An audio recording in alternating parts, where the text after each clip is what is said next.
Assalamualaikum warahmatullahi wabarakatuh. Halo sahabat Bawaslu dimanapun Anda berada. Berjumpa lagi dengan saya Jupriyadi Saputra di acara podcast Bawaslu Talk. Kali ini kita akan membahas tema mengenai apa kerja dari Divisi Penanganan Pelanggaran di non-tahapan ini. Tentunya hari ini sudah hadir narasumber kita yang sangat luar biasa, yaitu Mas Asep Mufti, tenaga ahli Bawaslu Republik Indonesia. Kita sapa terlebih dahulu. Selamat pagi Mas Asep. Pagi Mas Putri. Sehat ya Mas? Alhamdulillah. Baik Mas Asep. Sahabat Bawaslu itu sering banyak bertanya-tanya kepada kita, apa sih kerja-kerja dari Bawaslu di non-tahapan ini, khususnya di penanganan pelanggaran? Mungkin bisa dijelaskan. Penanganan pelanggaran. Betul Mas Asep. Ya, jadi memang ketika kita bicara di luar tahapan kan maknanya berarti penyelenggaraan pemilu atau pilkada itu udah selesai tahapannya gitu ya. Iya. Nah, kemudian apa mengisi ruang-ruang di luar tahapan itu? Nah, sebetulnya kalau di luar tahapan itu kan ada proses yang berjalan, misalkan ada PDPB ya, pemutahiran daftar pemilih berkelanjutan, lalu kemudian ada juga verifikasi anggota partai politik gitu. Iya. Nah, cuma memang di dua tahapan ini sempat terjadi diskusi memang di Bawaslu Pusat ya. Apakah kemudian ketika terjadi proses pemutahiran data pemilih berkelanjutan, lalu ada proses yang tidak sesuai, pertanyaan pertamanya apakah itu dikategorikan sebagai pelanggaran? Yeah. Lalu kemudian pertanyaan keduanya, kalau pelanggaran bagaimana mekanisme penanganannya kan gitu. Nah, muncul diskusi pertama ketika terjadi pelanggaran, bisa nggak terjadi pelanggaran dalam proses itu? Jawabannya kan bisa gitu ya. Misalkan KPU katakanlah tidak melakukan sinkronisasi data itu gitu. Atau kemudian secara prosedur misalkan dalam proses rapat pleno tidak mengundang pihak yang seharusnya diundang kan, gitu. Benar. Kan hal-hal kayak gitu bisa aja terjadi gitu kan. Pertanyaannya kemudian terhadap ketidaksesuaian prosedur atau pelanggaran itu apa yang kita perlu lakukan kan gitu. Nah, karena kemudian kemarin itu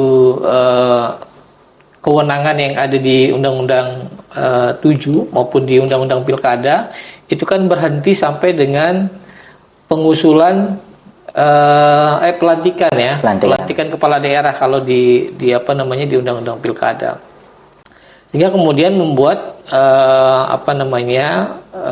kita bingung untuk memastikan apakah penanganan pelanggaran ini juga masih bisa dilakukan di luar tahapan itu. Nah, sehingga pilihannya kemudian kita ikuti aja sesuai dengan yang diatur oleh KPU melalui peraturan KPU-nya. Nah, dalam konteks PDPB itu proses keberatan terhadap proses pelanggaran itu kan bisa disampaikan dalam rapat pleno gitu ya. Dan di rapat pleno itulah diselesaikan. Nah, jadi sebatas itu yang bisa dilakukan oleh teman-teman pengawas pemilu dalam konteks pemutahiran daftar pemilih berkelanjutan gitu. Nah, sama halnya juga di di verifikasi partai politik ada juga kemungkinan kayak gitu kan gitu. Nah, cuma dengan alasan yang sama bahwa tahapan sudah selesai, maka yang perlu kita ikuti sesuai dengan aturan PKPU. Juga muncul juga misalkan soal PAW ya. PAW. Anggota DPRD ketika terjadi PAW itu kan diatur sama peraturan KPU gitu ya. Nah, apakah kemudian kalau misalkan terjadi PAW yang tidak sesuai, katakanlah contoh kasusnya ada calon yang kemudian digantikan. Nah, penggantinya ini kan sesuai ketentuan harusnya suara terbanyak selanjutnya gitu ya. Tapi kalau misalkan KPU mengganti bukan suara yang selanjutnya, sementara si anggota ini belum masih jadi anggota partai politik, itu juga bentuk pelanggaran kan? Gitu. Nah, pertanyaannya sejauh mana Bawaslu bisa melakukan pengawasan dan penanganan pelanggaran terhadap itu? Nah, lagi-lagi kalau dicek di Undang-Undang 7 maupun Undang-Undang Pilkada, kan nggak ada secara spesifik untuk kewenangan kita untuk melakukan pengawasan itu. Sehingga sejauh ini memang itu tahapan di luar tahapan yang luput dari pengawasan Bawaslu. Nah itu kalau kita konteksnya kegiatan terhadap pengawasan terhadap proses yang berjalan di luar non tahapan. Tapi kalau kegiatan-kegiatan lain di luar konteks pemilu dan pemilihan tahapan itu, ya kita bisa melakukan proses ini dikaitkan dengan visinya Bawaslu ya, yang ingin menjadi lembaga terpercaya, kemudian di misinya diterjemahkan salah satunya misalkan meningkatkan penanganan pelanggaran melalui pendekatan digital gitu ya, elektronik, kemudian dengan peningkatan pelayanan gitu. Nah, dua hal ini misalkan itu bisa dilakukan bagaimana di masa non tahapan ini itu kita mengembangkan proses penanganan yang kemarin dilakukan. Itu ditingkatkan ke proses yang lebih berbasis teknologi misalkan gitu. Misalkan apa yang kemarin dilakukan secara manual bisa nggak digantikan dengan teknologi yang lebih memudahkan gitu. Nah itu yang perlu didorong ke arah sana. Dan yang berikutnya peningkatan pelayanan tentu bikin SOP ya.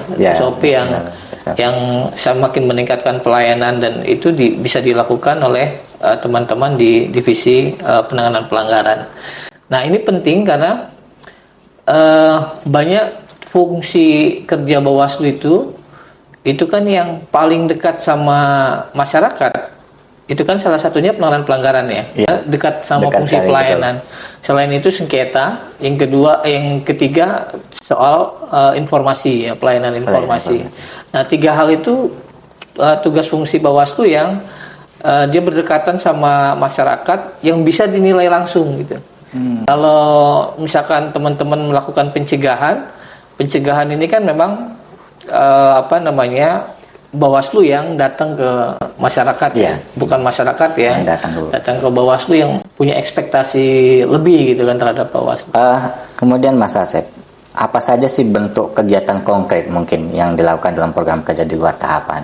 Selain tadi sudah juga disampaikan Mas Asep mengenai pengawasan DP-DP telah dilakukan, kemudian tadi verifikasi anggota partai politik. Ya. Nah, kemudian mungkin ada hal yang lain mungkin Mas Asep bisa dijelaskan. Ya, kalau kegiatan konkretnya misalkan berangkat dari evaluasi dari yang sudah dilakukan di pemilu maupun pilkada terhadap proses penanganan yang dilakukan. Nah, yang evaluasi ini sebetulnya nanti outputnya yang dual itu tadi, misalkan penanganan itu ditingkatkan ke yang berbasis teknologi yang orientasinya sebetulnya memudahkan publik dan memudahkan kinerja di Bawaslu kan gitu. Yang kedua peningkatan pelayanannya. Nah, misalkan bisa jadi kegiatannya kita membuat semacam kayak survei gitu ya, survei terhadap pelayanan Bawaslu Kota Jogja misalkan terhadap penerima layanan. Kalau kemarin misalkan katakanlah di Jogja itu ada berapa pengaduan, kita bisa aja survei terhadap orang-orang yang pernah ngadu ke Bawaslu hari kan gitu. Oh iya, menarik Mas Asep. Tadi disinggung tentang digitalisasi dalam proses penanganan pelanggaran ini ya, Mas Asep. Wah, ini menarik sekali. Kemudian ada nggak sih Mas Asep monitoring rutin yang dilakukan oleh Bawaslu RI di kabupaten atau di provinsi yang untuk menguatkan teman-teman di bawah gitu?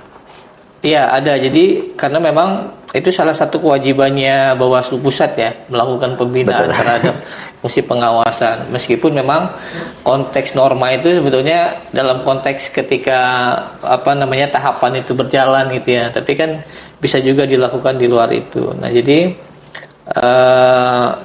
itu dilakukan ya, salah satunya misalkan dengan kedatangan kita di Bawaslu Kota gitu ya, untuk memastikan kegiatan atau ide-ide yang Bawaslu Kota miliki, lalu kemudian kita share berbagi pengalaman, lalu itu jadi rujukan ya untuk untuk kita meningkatkan kerja-kerja kita di Bawaslu Kota maupun di Bawaslu Pusatnya sendiri. Baik, ini ada pertanyaan nih Mas Asep dari bagaimana sih pemanfaatan teknologi dalam mendukung penanganan pelanggaran di luar tahapan? Tadi sudah Mas Asep singgung juga terkait itu, mungkin bisa dijelaskan mungkin lebih konkret.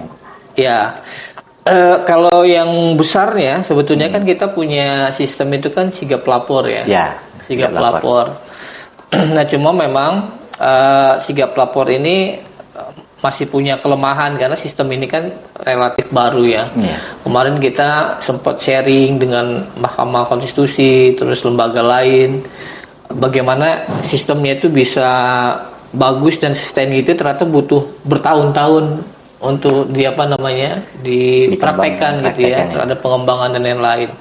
Nah, sementara sigap lapor ini masih baru dan masih banyak kelemahannya. Jadi dari beberapa fitur yang ada, memang sigap lapor itu masih di awal soal pendataan ya. Jadi bagaimana kemudian proses penanganan yang terjadi di seluruh Indonesia itu masuk datanya di sigap lapor, dan kemudian itu terkompilasi gitu. Nah, dari kompilasi ini kan bisa jadi evaluasi.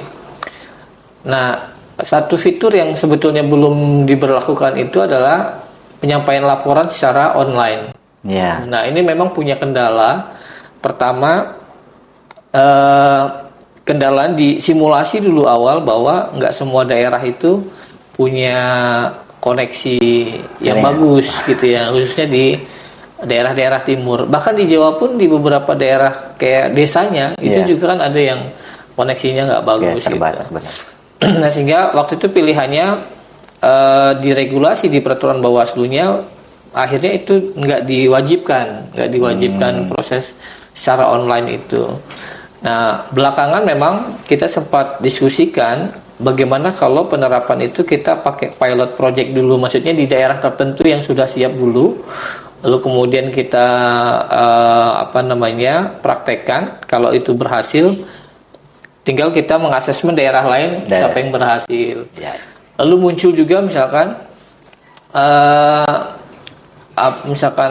si penyampaian laporan ini, dia nanti kategorinya bisa aja jadi informasi awal misalkan gitu. Jadi laporan itu disampaikan aja, lalu kemudian dia menjadi informasi awal yang kemudian ditindaklanjuti dengan penelusuran. Nah, ini sebetulnya dia lebih fleksibel karena buat masyarakat tuh juga nggak ada beban, misalkan harus ada bukti sekian gitu ya. Jadi lalu kemudian intinya laporan itu punya saluran dan itu disampaikan kan gitu. Baik, menarik sekali Mas Asep, tadi penjelasannya sangat luar biasa. Mungkin terakhir ini Mas Asep, apa sih harapan ke depan untuk penguatan program divisi penanganan pelanggaran di luar tahapan ini? Mungkin bisa disampaikan. Ya, harapannya gini, jadi ini sebetulnya momentum yang tepat ya, karena ketika tahapan itu berjalan, divisi PP itu nggak punya waktu untuk melakukan evaluasi, gitu ya, karena dengan waktu yang ada, apalagi misalkan di pilkada, ketika satu laporan masuk, waktu kita udah sepenuhnya ke penanganan karena waktunya terbatas gitu. Nah, di waktu non tahapan ini justru banyak waktu luang untuk kita melakukan evaluasi, kemudian hasil evaluasi itu yaitu tadi meningkatkan kelembagaan sesuai dengan misinya Bawaslu di pusat gitu ya. Bagaimana kita menjadi lembaga terpercaya lewat beberapa hal itu. Kalau di divisi PP kita memajukan proses penanganan yang berbasis teknologi, juga meningkatkan pelayanannya. Nah, itu di dua hal itu. Baik, terima kasih Mas Asep, tadi sudah menjelaskan banyak sekali. Ternyata tugas-tugas divisi penanganan di non tahapan itu ternyata ada juga dilakukan. Ada. Tidak hanya dilakukan hanya di pas tahapan saja.